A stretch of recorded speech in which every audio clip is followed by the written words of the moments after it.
Hey guys, here we are with my next video series. The first video got taken down, but this video series is called Grading a Fighter.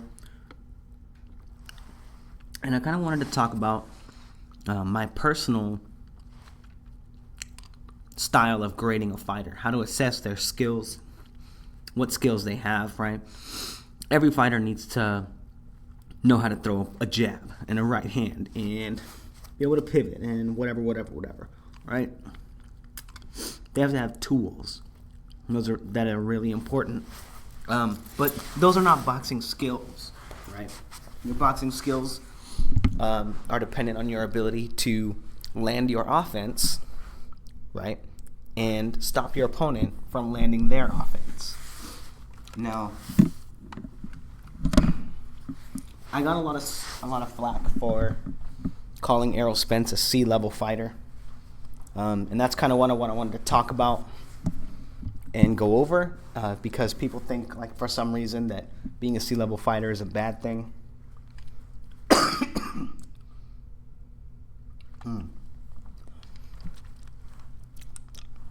But C-level fighters are world champions. You know, they're not the greatest fighters. They're not great yet, right? Errol Spence is very young in his career. At this point, like being 20-something, 26 or something, being a C-level fighter is a great accomplishment. Now I want to talk about, like, I had made a video already with Keith Thurman fighting Danny Garcia and looking at their highlights. And then also Andre Berto versus Victor Ortiz, and highlighting those fighters as C-level fighters. I'm going to have to redo those videos because Sky Sports, for some reason, thinks they have claim to videos from the PBC and HBO, and I'm going to have to teach them otherwise. But, so they took the video down. But today I'm going to be talking about B-level fighters, B-level offense, and B-level defense. And the reason that I say it's B-level is not that fighters are going to be better than this, like offensively or defensively. It's just that in order for you to get an A in my book, you have to have both high-level offense and high-level defense. A high-level offense being setting up your punches, the way that you go about doing that, by using the information that your opponent gives you, not just hoping they make a mistake. And then high-level defense, not only being able to dodge and slip punches or block punches when your opponent throws them at you, but being able to control your opponent when you put yourself out of position or when you find yourself out of position. And we're going to go ahead and go over some of that stuff too. I think I might miss a lot of stuff. Because like I said, I don't script these videos, and believe it or not, I just did a 35-minute video on this video, and I accidentally aborted it instead of saving it. God. So I'm a little disappointed in that, but maybe I'll be able to get most of my points out a little more concisely, so it doesn't have to be 35 minutes.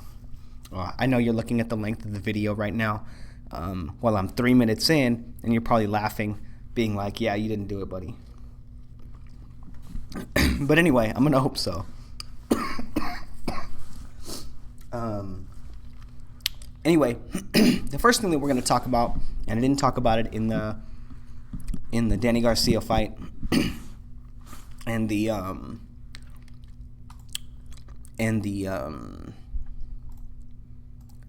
Victor Ortiz fight, is your guard. Having an active guard being extremely important, not only offensively but defensively, so that you're giving your opponent different looks, so that they're basically, every time you change looks, they're fighting a different fighter, and they have to reevaluate how they're going to set their offense up. But also using those looks to punch off of, right? So when you dip down to your right, if you dip down to your right enough, your opponent's not going to think anything of it, and you can dip down to your right and throw a body shot. Or dip down to your left and throw a right hand, right? Or if you come in and you roll a shot, you can roll a shot and throw a right hand to the body. All right, so let's go ahead and take a look at some examples of like A-level, or like rather B-level guard changes. So first, let's focus on Marcos Maidana. So right, comes out, dips down to his right, throws a jab, and look at that jab. Is that a hard jab? Right? No, that's not a hard jab. That's a probing jab, right? He's only throwing that out there to get a look at Mayweather. Oh, what do you do when I do that, Mayweather? Oh, you bring your left hand down. Okay, so maybe I want to probe and throw a right hand. Maybe I want to probe and then get my hand on top of your jab and then throw a right hand. You know, that gives him a ton of different options. But what he's doing is he's using this to get a look at Mayweather's defense, right? This is probing 101 right here. Anyway, let's go back. We'll talk about more about probing later. Let's just focus on his guard right now. I know I'm the one that got carried away, not you. But again, with this active guard, right, dips down, probes, throws another jab, probing jab. And because it's a probing jab and he's not committing to it, when Mayweather goes to counter him, he's able to get out of the way, right? Again, look at his guard. Now he goes to his high guard, has his hands up, dips down to his right, back up, his high guard, and then he throws a punch, right? Goes back to his high guard, dips down to his right a little bit, dips down to his right and his left, right? But dipping down to his right, probing, right? Again, changing guard. And notice that Mayweather's not really able to land any offense on him because he doesn't know which Marcos Maidana he's going to be fighting, which guard he's going to be taking a look at, right? Again, more guard changes. And look at this.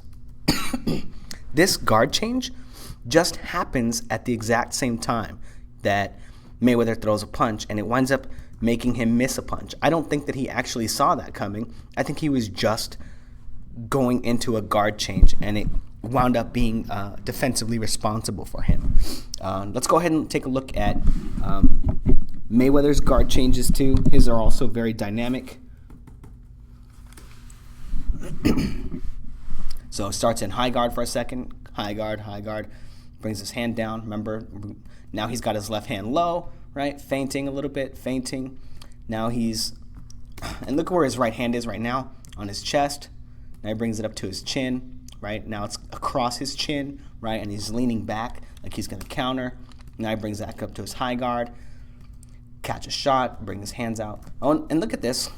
After he throws a shot, Marcos Maidana, what does Mayweather do? He puts his hands out there so he can control Maidana because he's out of position. So if Maidana comes in and tries to land more offense, he can control him. Now, Mayweather has his, not exactly Philly shell, but he has his right hand across his chest, his left hand down low. He dips to his right, dips to his left. And off of dipping to his left, he throws a punch, right? If you look at how flawlessly this movement is, he's hiding that punch with the upper body movement, right? Again, tries to do the same thing, feints him, dips down to his right, and as he comes up from dipping down to his right, he turns it into a punch and almost lands the punch because he's hiding the fact that he's going to punch, right? With his upper body movement. And this is very high-level stuff. This is stuff that people, they don't take into account when they're looking at a fighter and the way that they fight. Now, I don't want to keep putting Errol Spence on blast. I think Errol Spence is going to wind up being a great fighter one day. But if you watch Errol Spence's guard when he's moving, in less than 30 seconds, we've seen Mayweather change guard like 15 times. Like that's 1 every 2 seconds, right? Same thing with Maidana, changing guard so many times. And it stops him from being open for punches. We literally saw Maidana avoid a punch on accident just by changing guard. Now, in my opinion, it's an accident. It could be, in your opinion, he could have saw it and then that was him slipping. Whatever, doesn't matter. Changing guard, right? It's really important. Anyway, C-level fighters like Keith Thurman in my last video, they don't do that. They don't change guard. They just explode out of their natural guard, the one that they learned when they were in their first boxing class ever. They just explode out of it and throw punches, and it makes them predictable. It makes their offense easy to know because they can only throw so many different punches from each guard, right? And their opponent's defense is going to automatically be able to pick some of those punches off, which even further limits their their actual offense and their offensive output. Pardon me, I've been really sick. I talked about this in my sea level video, but it got taken down by Sky Sports again. Just give me 1 second right here.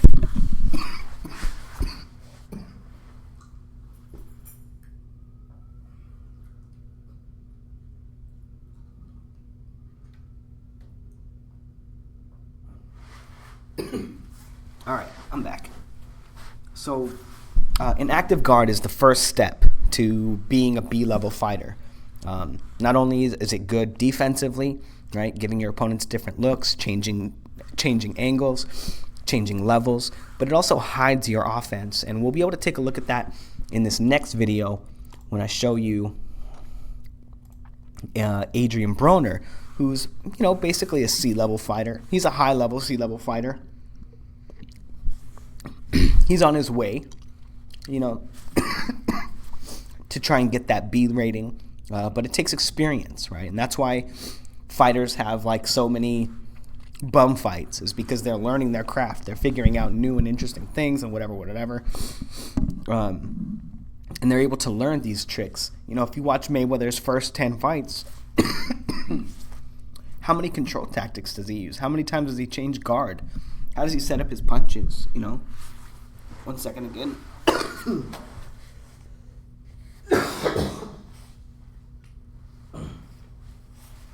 Oh my goodness, I might be dying, guys. This might be my last video of the week. I might have to take it easy with my voice because my throat keeps getting a little bit raw and scratchy.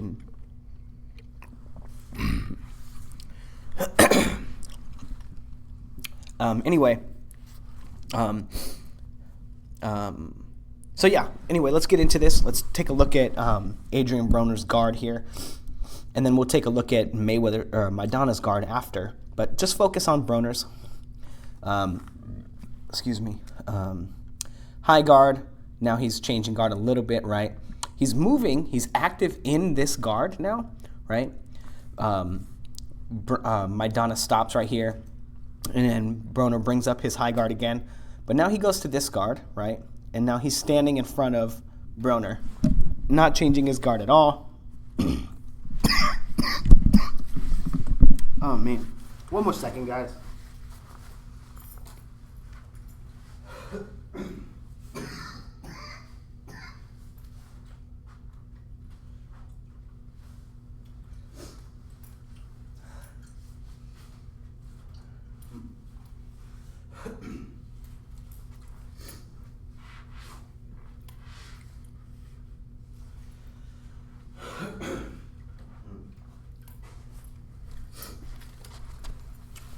Okay, so here we go.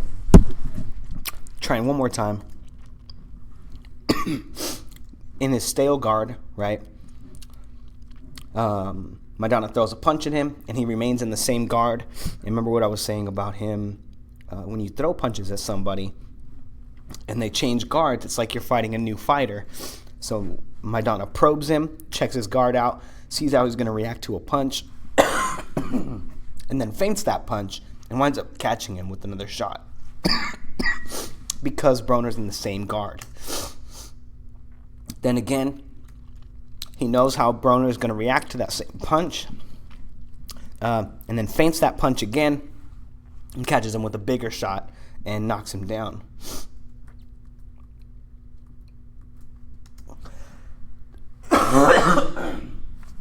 Oh my goodness, man, I'm dying, guys.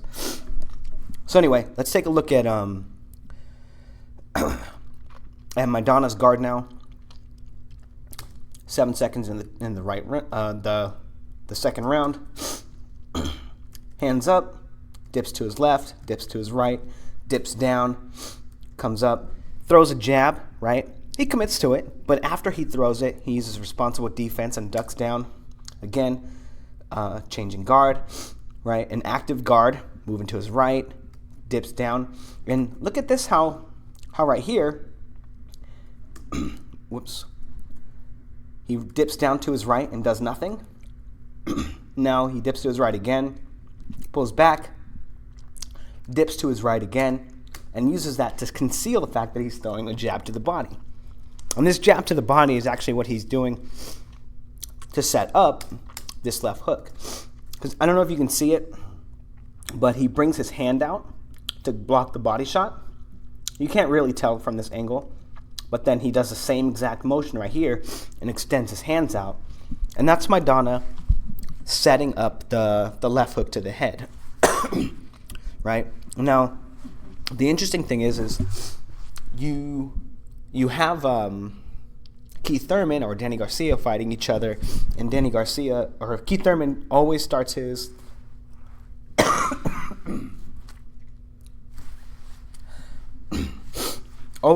offense out with like a left hooking probe, and he runs in, he jumps in, throws it, and then he immediately starts throwing like a right hand to the body or a right hand to the head, and then a left hook to the body or a left hook to the head.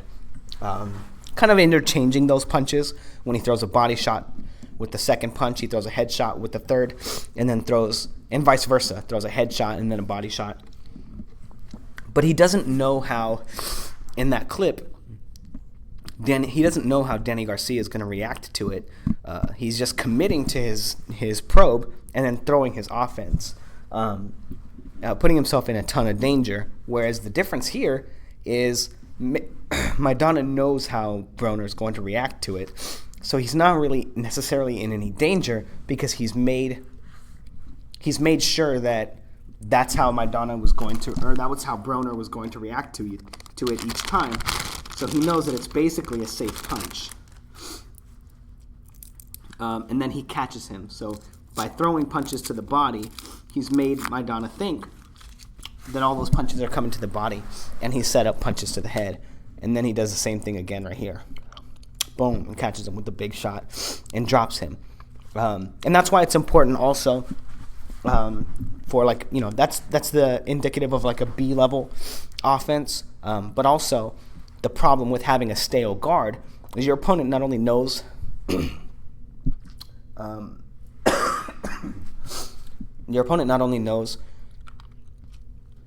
where your head is at all the times, but if your guard is always the same, you're going to react to punches.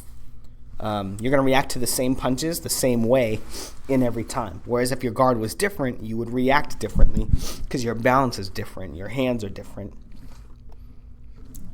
But anyway, let's go ahead and get into the actual meat and potatoes of the study. And that's Mayweather versus Maidana. And him setting up his offense. And then also, we're going to get an example of like really high-level defense. So real high-level offense and setting up his punches, and real high-level defense setting up his punches. So the first thing, we already saw this, right? Maidana comes out with a probing jab, right? Then probing jab again. But because he's not committing to this punch, Mayweather's not able to land his counter punch off of it, right? And that's why it's important to probe, because you can find out how your opponent is going to react to your shots rather than finding out how your opponent's going to react to your shots by getting punched in the face. So here, this is really high-level offense. I'm going to put it in slow-mo, and we're going to take a look at it. So here we have Maidana change angles, probe with the jab. Let's just start over. So Mayweather in position, probes with the jab. Mayweather puts his back against the ropes. Then he probes again, right? Shows him the jab again. Mayweather shoots over as he's probing with the right hand. See, he didn't throw the right hand. It stops short. Then Maidana probes with the left hand, right? And, oh, shoot, I didn't talk about this in the last video. But I talked about it in the 40-minute video. But anyway, then Mayweather goes to block the left hand, right? As if it's a left hand, he turns away from it because that's how you block punches. And when he turns away from the left hand, because it's not a real punch, he turns right into the right hand, and Maidana cracks him with the right hand. Beautiful boxing. Let's watch it again. Probe, probe, probe, doesn't throw it, feint, and then catches him with the right hand. Beautiful boxing. Now, Mayweather didn't do anything wrong, right? See how he reacted to every punch accordingly? But then he got baited into turning away from the hook. And if it was a hook, that was the right thing. But because Maidana is probing, he doesn't have to commit to the shot, so his hips are still in place to throw a right hand, and he made his opponent turn away from the left hook and into the right hand. So he doesn't have to give away any time or like any of his body mechanics or any of his energy to do it. Whereas if he would have committed to that left hook, Mayweather would have had time to get away from the right hand. But also, he got to see how Mayweather was going to react to all those shots and then land a right hand. Now let's take a look at what Mayweather does. Is Mayweather in any position right now to defend himself after taking that shot? No, absolutely not, right? Maidana's all over him. So what does Mayweather got to do? He's out of position, so he has to control his opponent. And this is why you control your opponent, is because you're out of position. So he grabs him, puts his hands on his head, and spins him out. And Maidana does the right thing, gets his arm around him so he can't get away. Maybe he can find a time to land some more offense, but the referee breaks them right there.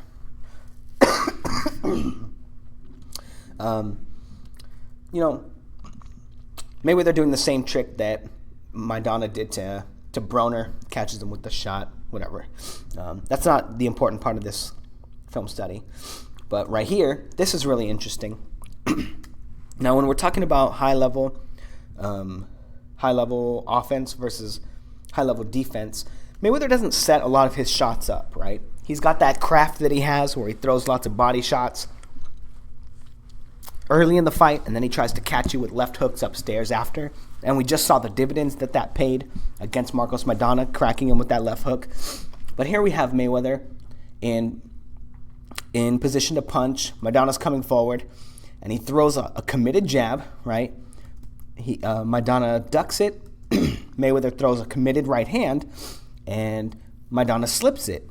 And the reason that he's able to do this is because Mayweather didn't set these punches up. Right? This is C-level boxing.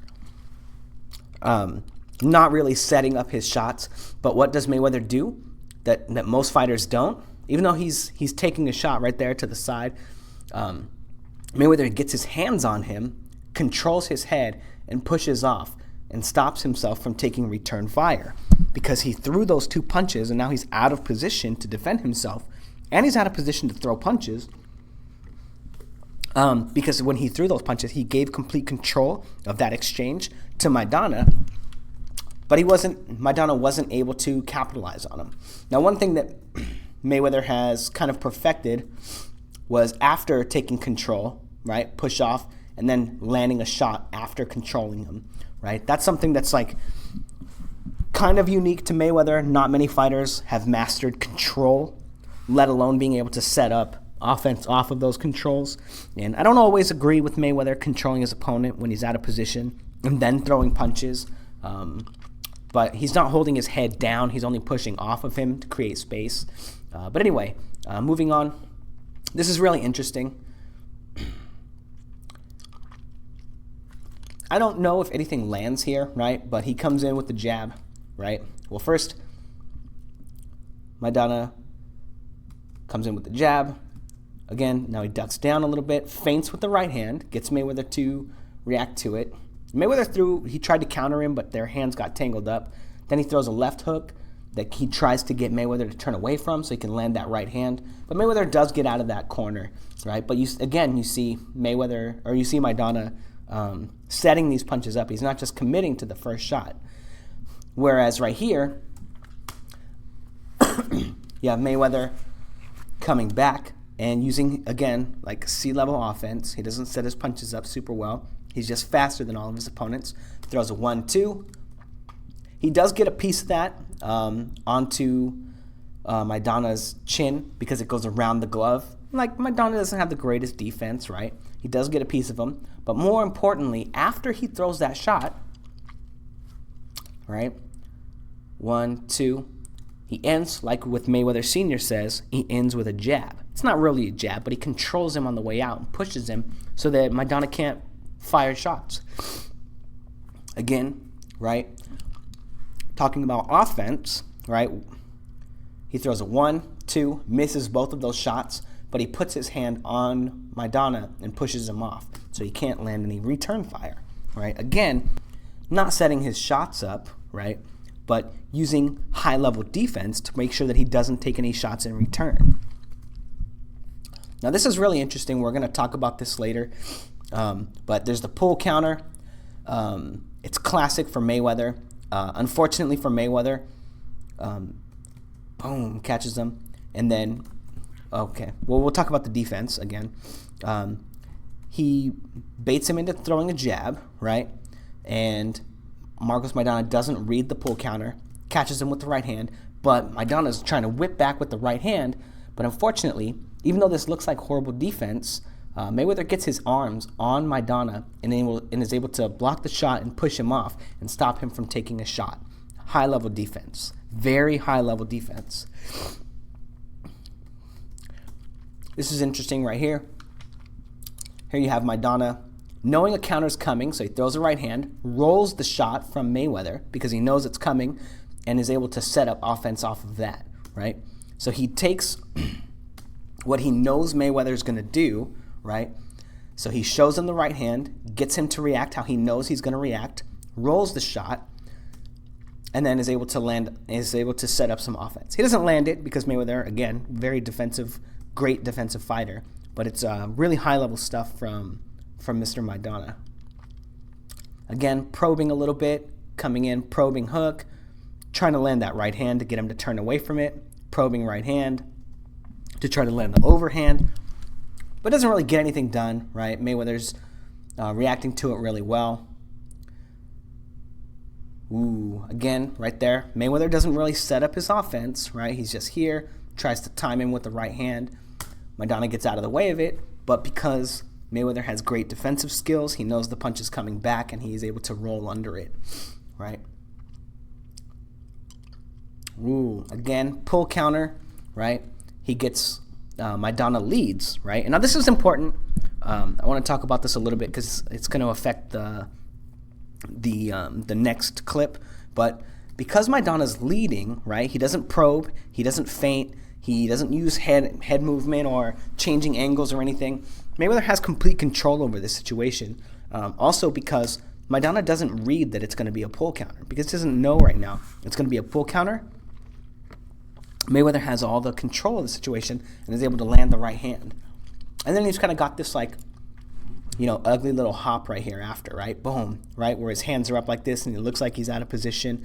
But that's so that he can get his hands onto Maidana in case he counters, right? He's already setting up because he knows he's out of position already.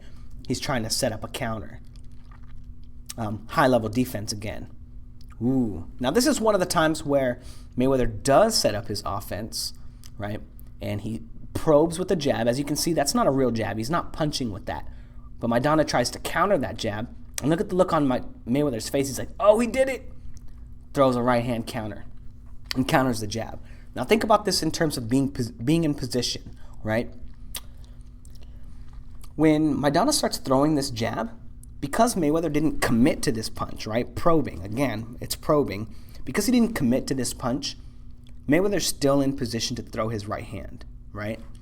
So because he's still in position, it's basically like Mayweather has his hands basically at home, and Maidana is just coming in with this wild jab, just like he did with the pull counter, right? So he's able to just time him and catch him with the right hand because he probed first and got Maidana to react first, meaning that because Maidana didn't know what Mayweather was doing, that means that Mayweather had control of it. There's like a poker theory where you're supposed to be, if your opponent's on level 2 for the mind game of poker, you want to be on level 3, right? One game ahead of them, and then so on and so forth. So level 4, and then level 5, even though most of the levels are basically the same after that, but knowing what the next move is going to be, the next chess move, means that you have control of the situation because you know what's going on.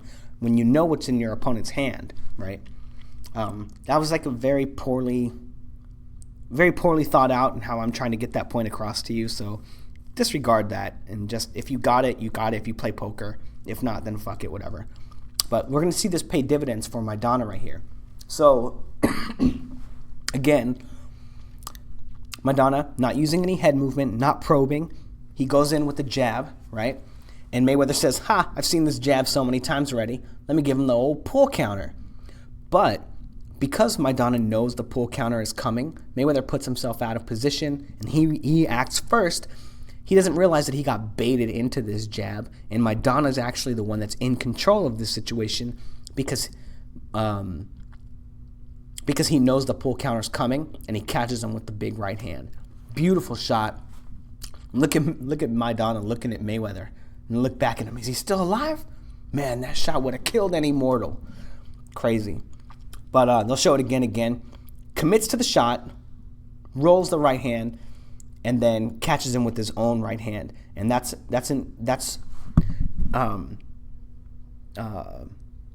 very high level setting up of his shot, right? So the difference between what he does here and what Keith Thurman usually does is, in this situation, Maidana knows that the pull counter is coming, so he's able to set up a counter to it because he knows that it's coming. Whereas what a fighter like Keith Thurman does is very predictable. He doesn't read his opponent when he makes his feints and his probes. He doesn't know what his opponent is going to do off of these feints and these probes. He just commits to throwing a feint or throwing a probe and then landing offense, right? He's setting the punches up, but he's not setting the punches up with the information that he has about how his opponent is going to react to make sure that the punches are open, right? So he's putting himself in danger.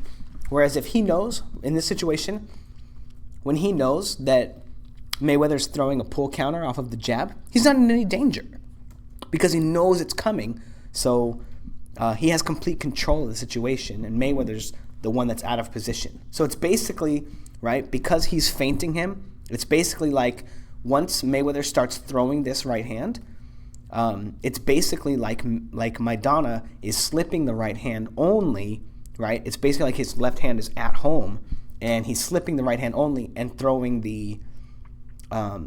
his own counter, except that he got to tell Mayweather when to start throwing his right hand. Does that make sense? His jab was the initiator. He's like, okay, as soon as I throw this jab, he's going to pull counter. Anyway, you guys get it. You guys are smart, so. But I want to go back to the Adrian Broner fight and talk a little bit about being out of position. Do I really want to do that? The fucking video is almost 33 minutes. Nah, not really. I think you guys get it. The difference between a B-level fighter and a C-level fighter is, number one, it's setting up your punches, right? And we saw many, many, many times how Maidana sets up his punches.